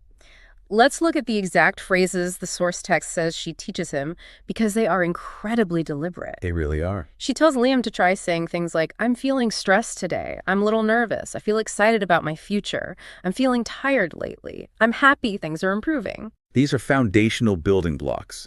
They are declarative, straightforward, and entirely devoid of nuance. Okay, I have to pause here, though. Because when I look at those sentences, a part of me recoils slightly. Really? How so? Well, they seem almost too small. Like, if we are talking about the massive, layered, chaotic mess of the human experience, can a phrase as basic as, "I'm a little nervous," truly capture the reality of what a person is going through? You feel like it's not enough. It feels completely insufficient. It feels like trying to describe a hurricane by saying it is a bit windy outside. Okay, that instinct to reject the simple sentence is the exact paradox we need to dissect here. Okay, let's do it. As adults, we are conditioned to believe that complex emotions require highly complex, sophisticated language to be validated. Right. But Emma's core advice in the text directly challenges that assumption. She tells Liam, "You don't need complicated English to express emotions. Simple and honest words are enough." It still feels counterintuitive to me, though. Why would simple words be better than precise, complicated ones? Because complexity very often serves as a highly sophisticated hiding place. Oh, wow. Wait, really? Think about it. If someone asks how you are doing, and you use incredibly intellectualized, convoluted language to describe your anxiety. Like using big therapy words. Exactly. Maybe you talk about the existential dread of your career trajectory or the macroeconomic pressures affecting your sleep cycle. Guilty as charged. We all do it. Yeah. But when you do that, you are keeping the listener at a safe distance. You're inviting them to analyze your vocabulary rather than witness your pain. You've turned your emotion into a puzzle for them to solve. Yes. You are engaging their brain so they don't look at your heart. That is incredibly profound. But if you look a friend in the eye and simply say, "I am a little nervous," there are no intellectual puzzles to distract them. There is nowhere for you to hide. You're just laid bare. Exactly. Simple, honest words strip away the armor. They demand pure vulnerability. The raw human truth is delivered directly to the other person, forcing them to see you as you are, not as an intellectual sparring partner. So by trying to find the perfect, complicated English words, Liam was actually building a fortress around himself. He was protecting himself. Yeah, and Emma handing him these incredibly simple sentences is like handing him the key to walk out the front door. Simplicity forces us to be seen. And being seen is the prerequisite for connection. Understanding that concept while sitting safely on a park bench with a supportive friend is a great first step. Oh, absolutely. But it's just the first step. Right, because internalizing it so those simple words are actually available to you in the chaos of daily life, that requires a completely different level of commitment. It takes practice. And the source material doesn't sugarcoat this. Liam doesn't just have a magical epiphany and suddenly walk through the world entirely healed. He realizes he has to build the habit. So he decides to practice every single day. Language acquisition, whether it is a foreign dialect or simply the language of emotional vulnerability, requires constant immersion. You can't just think about it. No, you cannot learn to swim by standing on the pool deck thinking about water. I love that. And Liam dives in, and the specific tools he uses are really interesting. He actually abandons the standard textbooks full of rigid grammar rules. Which is a smart move. The text outlines his reading list at home. He picks up short stories in English for beginners, teach yourself, and later he moves on to a book called Learn English Through Stories, 16 stories to improve your English grammar and English vocabulary. The medium he chooses is the key to his eventual success here. Because it's stories. Yes. He abandons rote memorization and flashcards. Instead, he turns to narrative. The source notes this reading strategy helps him naturally acquire words like disappointed, relaxed, nervous, hopeful, and proud. He is seeing the words lived out rather than just defined in a dictionary. Because context is the foundation of emotional literacy. Right. A dictionary can give you the clinical definition of disappointed, but reading a story about a character who works tirelessly for a promotion and then watches it go to someone else, that activates your empathy. You feel it with them. Exactly. When that character expresses being disappointed, your brain links the emotional weight of the narrative directly to the vocabulary word. It anchors the language in human experience rather than abstract theory. He is observing the rhythm of how humans actually confess their feelings. Yes. But he takes it further than passive reading. Every evening, the text details how Liam engages in active audio repetition. Right, the audio program. Yeah, he listens to a program called Effortless English, Learn to Speak English Like a Native. And while he is going for a walk outside or just relaxing in his living room, he physically practices speaking the phrases out loud. That physical aspect is huge. He repeats things like, I'm feeling more confident, I'm worried, but I'll be okay, I'm proud of my progress. He's forcing the words out of his internal monologue and materializing them in the physical world. Think about an actor who has just been handed a script. Okay. They're standing alone in an empty room trying to run their lines before opening night. It is a profoundly awkward experience at first. Oh, I'm sure. You are talking to a wall, trying to artificially inject feeling into words written on a page. And the source material points out that Liam experiences this exact friction. Because it doesn't feel natural yet. Initially, the practice feels highly mechanical and uncomfortable. He pauses too much. He struggles to find any sort of natural flow. The physiological reality of his body hasn't synced up with the mechanical action of his jaw and vocal cords. But the actor keeps running the lines until the script disappears and the feeling takes over. Right. And Liam relies on that same repetition to build muscle memory. The text notes that little by little, the genuine emotion begins to catch up to the spoken words. It's a process. As he pushes through the awkwardness and continues practicing, he becomes calmer while speaking. The tension leaves his body and he becomes more open and more confident. He is engaging in a brilliant psychological desensitization strategy. Desensitization? How so? Well, by standing in an empty room and saying, I am worried 50 times out loud, he strips the phrase of its intimidating power. Oh, wow. Yeah. He trains his nervous system to realize that saying those words does not result in a catastrophic failure. The phrase stops being a terrifying admission of weakness and becomes a familiar, reliable tool in his inventory. He is taking the car out for a test drive in an empty parking lot before he tries to merge onto the highway. Exactly. He is proving to himself that the engine works, the brakes work, and he has control of the wheel. And that controlled environment prepares him for the inevitable moment when the safety net vanishes and he has to perform in real time. Which brings us to the ultimate test. The real world. The real world. The test of this new muscle memory happens in the most challenging environment possible, Liam's workplace. The office. The office is perhaps the one arena where the I'm fine mask is worn the tightest by almost everyone. Oh, absolutely. The stakes feel incredibly high, professional reputations are on the line, and vulnerability is usually the last thing on anyone's mind. It is the perfect crucible to see if his practice holds up under pressure. So the scene unfolds with a coworker casually asking him, "How are you feeling today?" The dreaded question. In the past, this is the exact moment Liam's internal alarms would blare.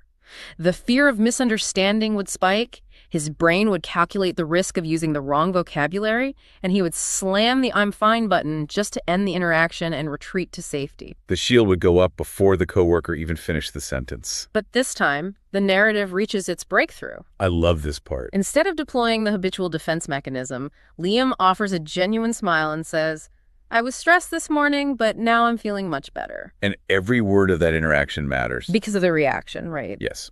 The coworker doesn't look confused or judge his grammar. The coworker simply smiles warmly and replies, "I'm glad to hear that." It's so simple. It is an incredibly brief exchange, but the implications are monumental. It changes the entire atmosphere between them. The text describes the interaction as simple, natural, and real. By consciously stepping past the "I'm fine" reflex, Liam did much more than successfully construct an English sentence. He connected. He reached across the void and built a genuine bridge to another human being. He took a tiny piece of his internal reality, the stress of his chaotic morning, and offered it to someone else. And his coworker accepted it with warmth. If Liam had used his old shield and said, "I'm fine," the conversation would have hit a dead end.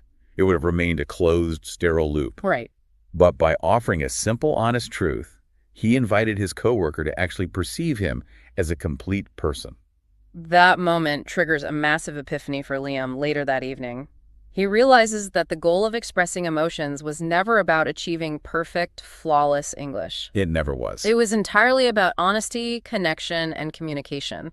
The technical grammar is completely irrelevant if the human truth is present. And that realization is the bedrock of the entire source material. Yeah, let's synthesize that takeaway. The central thesis is that your internal reality matters, and you inherently deserve the space to express it. Even if it's messy. Exactly. You do not need an advanced vocabulary or sophisticated metaphors to validate your feelings, because the most basic, simple words are entirely sufficient to create deeply meaningful connections. Right. The practice of speaking honestly, even clumsily at first, builds the confidence necessary to maintain those connections.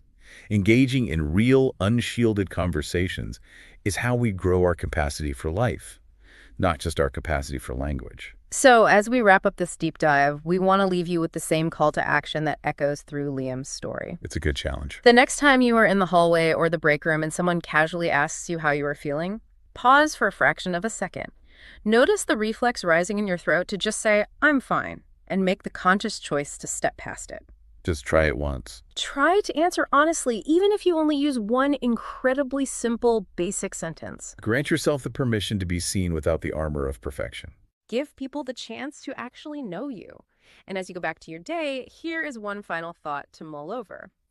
If Liam's journey proves that using simple, basic words actually makes our emotional communication more honest and authentic. Wait, let me phrase that better. If simple words make us more authentic, how much of your own everyday, complex vocabulary are you currently using just to hide how you really feel?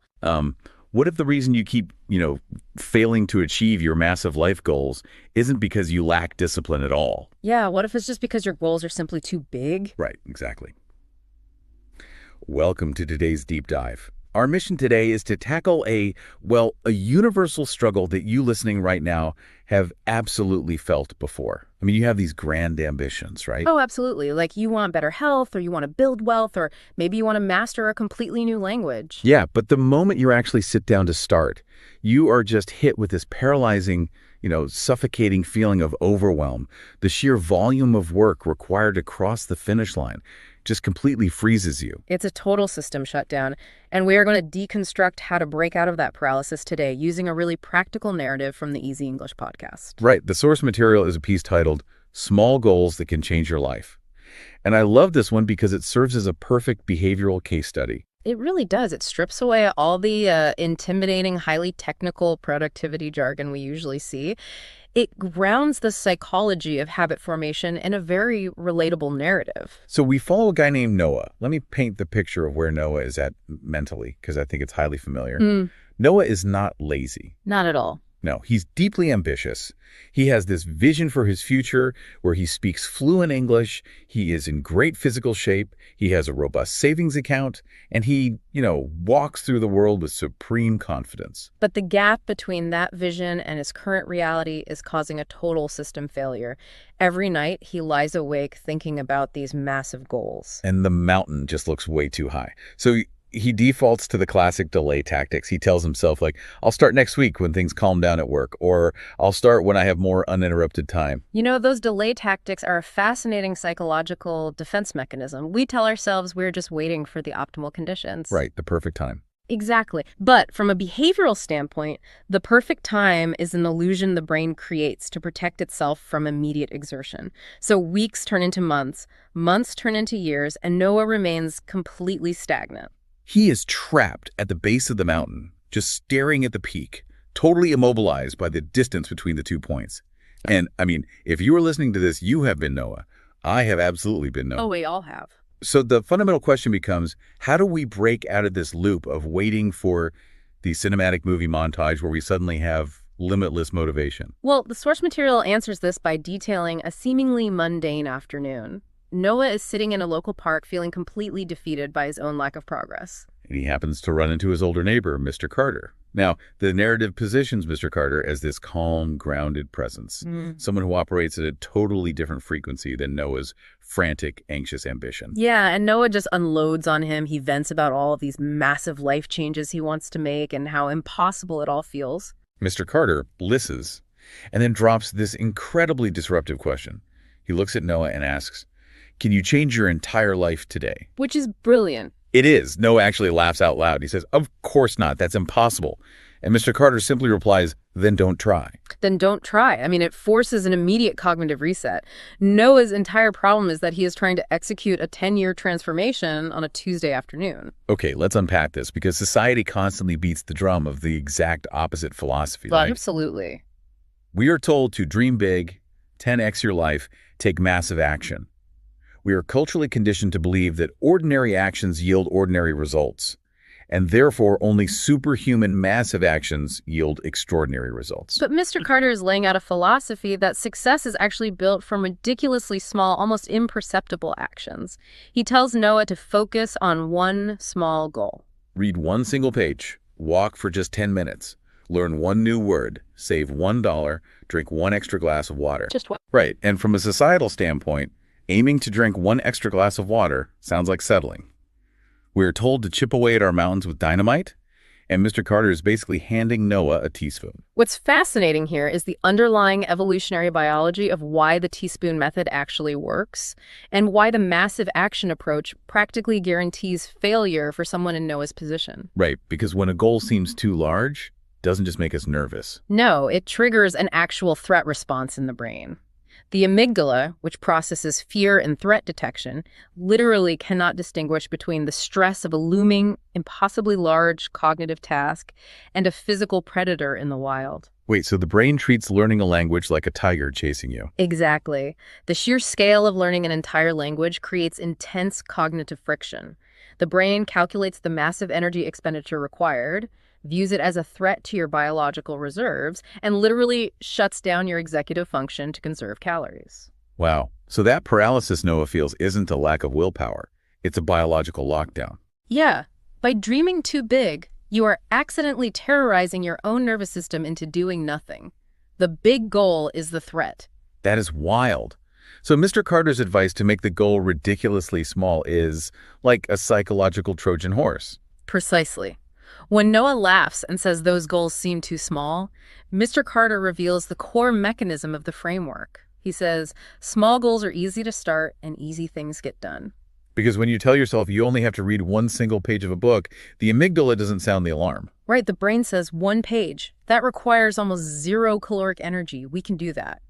You completely bypass the cognitive friction of starting. Okay, I love this. Instead of using the old metaphor of laying bricks to build a house, let's think about this neurologically. It's like standing at the edge of a dense, overgrown jungle. Your massive goal is on the other side. And taking massive action means trying to hack a paved highway straight through the thickest part of the jungle in one afternoon. Yes. You swing the machete twice, you get exhausted, and you quit.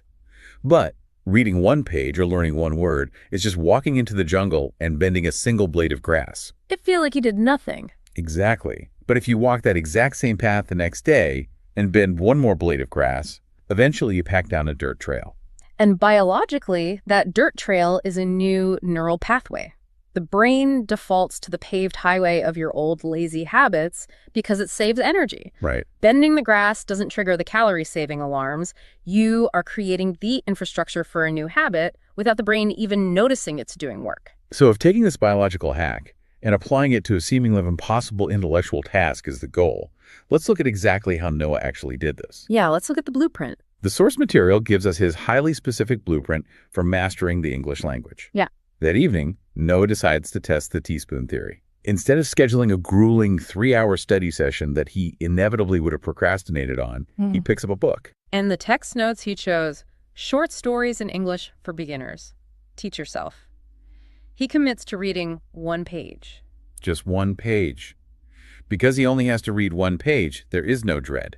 He reads it, finds it simple to understand, and actually enjoys the narrative. Because it wasn't an agonizing chore, the behavioral friction for the next day is entirely gone. He reads another page the next day, then another. And there is a very specific reason the source highlights that he started with short stories.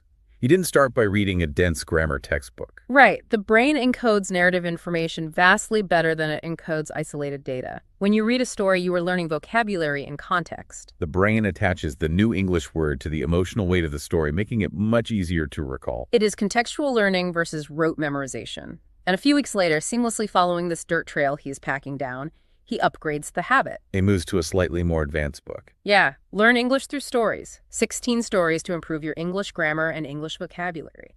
He is still only reading a few pages a day. So he hasn't increased the time commitment massively, but the density of the learning is naturally scaling up. Exactly. He keeps the momentum going. He goes to a bookstore and picks up a copy of English Collocations in Use. Oh, and for those who might not know, collocations are combinations of words that naturally go together in a language, like saying heavy rain instead of thick rain. Yeah, learning collocations is an incredible language hack because you stop translating word by word in your head and start speaking in natural chunks. Which severely reduces cognitive load. But he doesn't try to memorize 100 collocations in a weekend. He learns exactly 1 day. Just one. He also buys English vocabulary in use, and this is a crucial detail in the text. He sets a strict limit for himself. He decides to learn only 5 new words each day. Not 50, not 100, exactly 5. The discipline required to stop at 5 words is actually much harder to cultivate than the motivation to start. Here's where it gets really interesting. Noah isn't just starting small to trick his brain. He is actively, intentionally applying the brakes. He is restricting his own ambition. Yeah. Why is holding yourself back, like stopping at 5 words, even when you feel highly motivated and feel like you could easily do 20? Why is that actually better for long-term success than cramming 100 words into a single Sunday afternoon? Well, if we connect this to the bigger picture, it comes down to the reality of human energy fluctuations and the prevention of the binge and bust cycle. The binge and bust cycle. Right. Motivation is an emotion. Like all emotions, it is volatile. It spikes and it crashes. If Noah leverages a massive spike in motivation on a Sunday to memorize 100 words, he is going to incur a massive amount of cognitive fatigue. Because the brain uses a huge amount of glucose when it's learning something new. He is literally draining the tank. Precisely. By Wednesday, when his motivation has naturally faded, the thought of opening that vocabulary book will feel physically exhausting because his brain now associates the book with total energy depletion. The threat response returns. Yes. But by artificially restricting himself to just 5 words or 1 collocation or 1 page, he intentionally leaves fuel in the tank. He never allows his brain to associate the learning process with exhaustion or pain. He only associates it with a quick, easy victory. He is basically hacking his own dopamine system. Exactly. Every time he hits his tiny goal of 5 words, he gets a little hit of dopamine, which makes him want to do it again the next day. And that steady, relentless progress completely prevents burnout. Which brings us to the compound effect. None of these tiny changes matter in isolation. But repeated daily, they compound geometrically. 1 page eventually becomes a completed chapter. That chapter becomes a finished book. 5 words a day becomes nearly 2,000 words a year. And doing this doesn't just change the skill level, it fundamentally changes the person. The source material illustrates how this singular focus on micro goals begins to bleed into entirely different domains of Noah's life. Right. Noah starts going for short morning walks.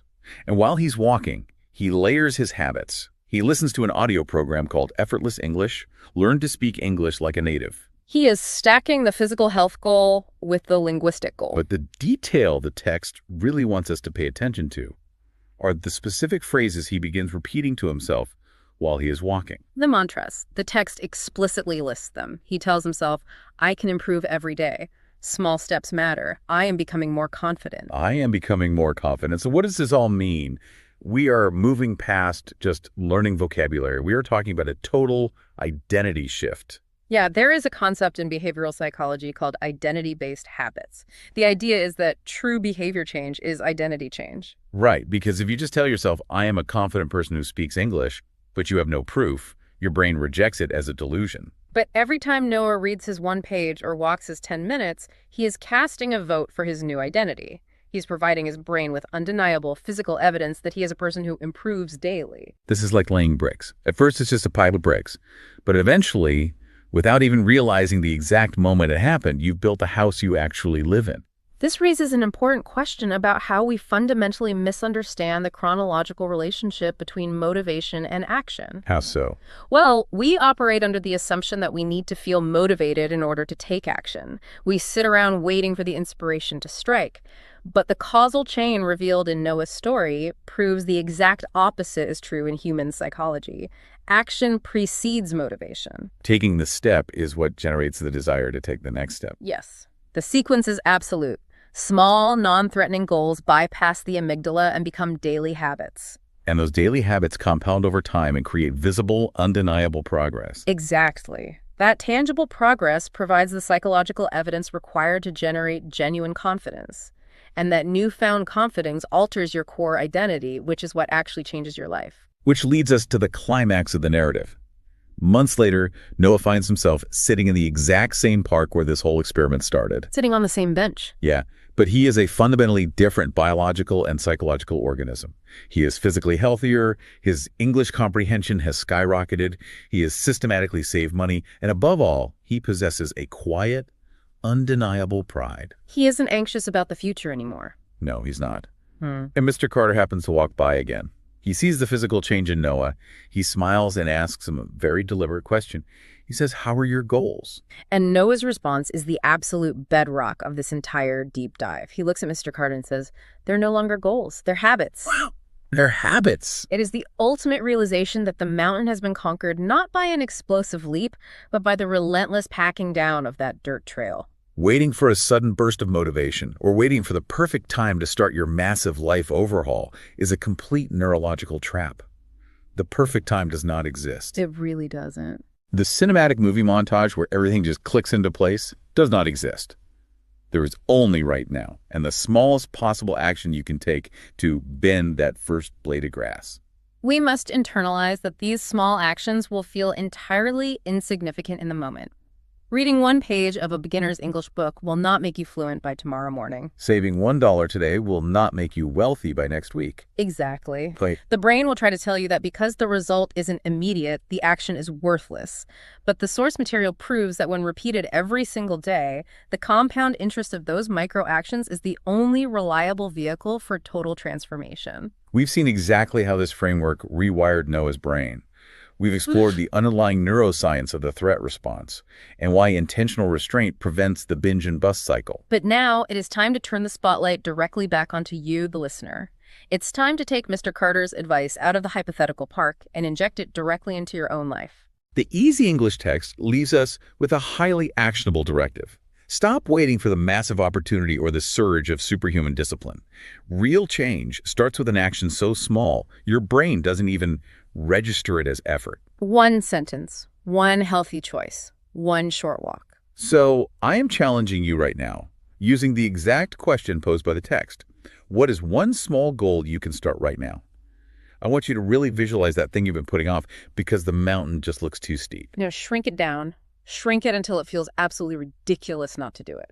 But remember the strict, non-negotiable parameters we just discussed. Not tomorrow.